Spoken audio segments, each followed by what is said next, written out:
اعوذ باللہ من الشیطان الرجیم بسم اللہ الرحمن الرحیم۔ جہلمی صاحب سے سوال کیا گیا، کیا اگر کوئی شرک کرتا ہے تو کیا اس کو بھی مسلمان لکھا جائے؟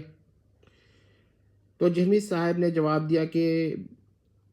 یہی کہہ رہے ہیں، یہی کریں، یعنی کہ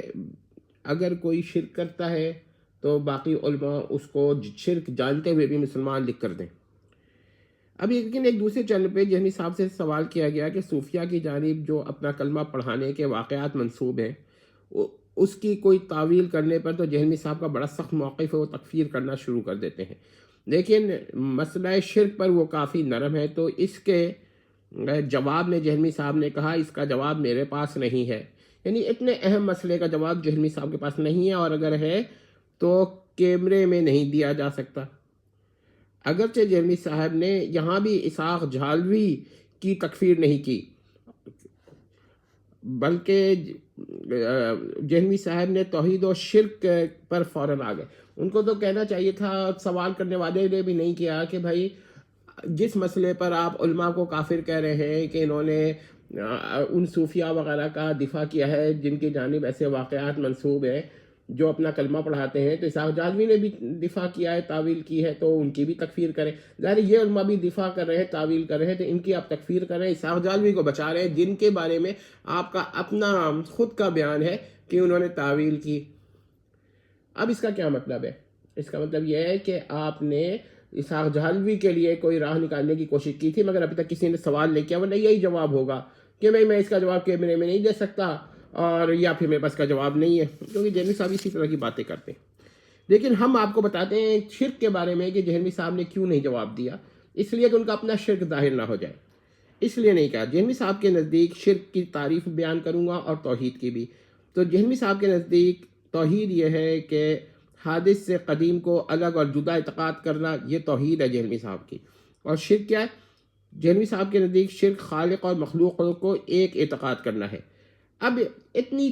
تنگ تعریف کی ہے جہلمی صاحب نے کہ اس کی بنیاد پر تو وہ کسی کو مشرک کہہ ہی نہیں سکتے، الا یہ کہ کوئی کہہ دے خالق مخلوق ہے، مخلوق خالق ہے، اس کے علاوہ وہ کسی کو بھی کافر نہیں کہہ سکتے، یہ ان کی تعریف ہے۔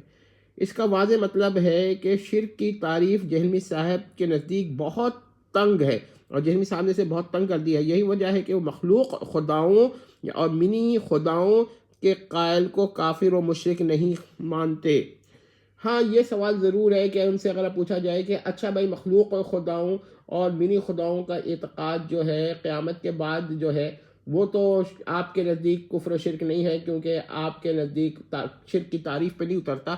تو کیا اس وقت کوئی قائل ہو جائے تو اس کی یہ شرک کی تعریف میں اترے گا؟ تو جہلمی صاحب کے میرا خیال یہی جواب ہوگا کہ میں اس کا جواب کیمرے پہ نہیں دے سکتا، اور اگر ہے تو وہ میں آن لائن کیمرے پہ نہیں دوں گا، کسی اور جگہ دوں گا، ٹھیک ہے؟ یہ خاموشی سے دوں گا، اور باقی کوئی اس وقت کیمرہ نہ رکھے، اور اگر رکھے گا تو اس سے میں قیامت کے دن مطالبہ کروں گا کہ اس نے چھپا کر کیمرہ کیوں رکھا تھا، اور پھر یہ ہو سکتا ہے تلاشی بھی لیں یا کوئی ایسی ڈیٹیکٹر ہو جو کیمرے کو ڈیٹیکٹ کر لے، تب جا کے یہ احتیاطاً جواب دیں۔ تو جہلمی صاحب کا جواب ہم دے دیتے ہیں، اتنی محنت کی کسی کو ضرورت نہیں ہے۔ ان کی تعریف شرک بہت محدود ہے، تو وہ جب کسی کو شرک کہتے ہیں نا تو ضروری نہیں ہے کہ وہ اس کو دل سے کہہ رہے ہوں، کیونکہ ان کے نزدیک تعریف شرک بہت محدود ہے۔ اچھا بھائی، اس کے علاوہ جہلمی صاحب کے نزدیک تو یہ بھی شرک و کفر نہیں ہے کہ خدا انسان کی صورت میں آئے، ایک دفعہ آئے، 2 دفعہ آئے، 10 دفعہ آئے، 7 دفعہ آئے، جتنی دفعہ بھی آئے، یہ جہلمی صاحب کے نزدیک کفر و شرک نہیں ہے، کیونکہ ان کی تعریف شرک یہ ہے کہ خالق اور مخلوق کو ایک کر دینا۔ اور جو یہ کہتا ہے خدا انسان کی صورت میں آتا ہے، وہ کسی مخلوق کو خالق سے ایک نہیں کرتا۔ یہ الگ بات ہے کہ کوئی کسی مخلوق اور خالق کو ایک سمجھ رہا ہو، مگر جہلمی صاحب جو ہیں وہ اس کو، کیونکہ وہ تو خالق اور مخلوق کو ایک نہیں سمجھ رہا، بلکہ کہہ رہا ہے خالق انسان کی صورت میں آیا ہے، اور وہ صورت کو بھی غیر مخلوق کہے گا۔ اسے ہم کہیں گے کہ یہ اینتھروپومورفزم ہے، اگرچہ ایکوائرڈ اینتھروپومورفزم یا یہ کہیے کہ ایزیومڈ اینتھروپومورفزم ہے۔ تو یہ جہلمی صاحب جو ہے نا اتنے اس حد تک چلے گئے ہیں کہ اب ان کے پاس جوابات نہیں ہیں، مگر مجھے حیرت ہے کہ ان کے ماننے والے اس حد تک کیوں چلے گئے، ان کے ماننے والے اس حد تک کیوں چلے گئے کہ وہ جہلمی صاحب کی ہر بات مان لے رہے ہیں، دنیا جہان کے صوفیہ کے مذاق اڑا رہے ہیں، ان کی جانی منسوب کرامات کا مذاق اڑا رہے ہیں، وہ ٹھیک ہے، غلط ہے، یہ ایک الگ بحث ہے۔ میں صرف یہ کہہ رہا ہوں کہ جہمی صاحب ان کو مشرک نہیں مان رہے، پھر مذاق کیوں اڑا رہے ہیں؟ دوسری بات یہ ہے کہ جب ان کو مسلمان لکھ کر وہ کہہ رہے ہیں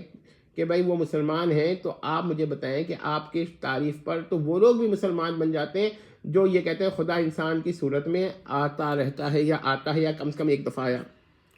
وہ بھی شرک نہیں کر رہے آپ کی تعریف میں، کیونکہ وہ کسی مخلوق کو تو خالق کا عین قرار نہیں دے رہے، بلکہ وہ یہ کہہ رہے ہیں کہ خالق کی ایک صورت ہے جو اس نے اس کی ہے، اور وہ جو صورت ہے آپ کے نزدیک وہ غیر مخلوق ہی ہوگی نا،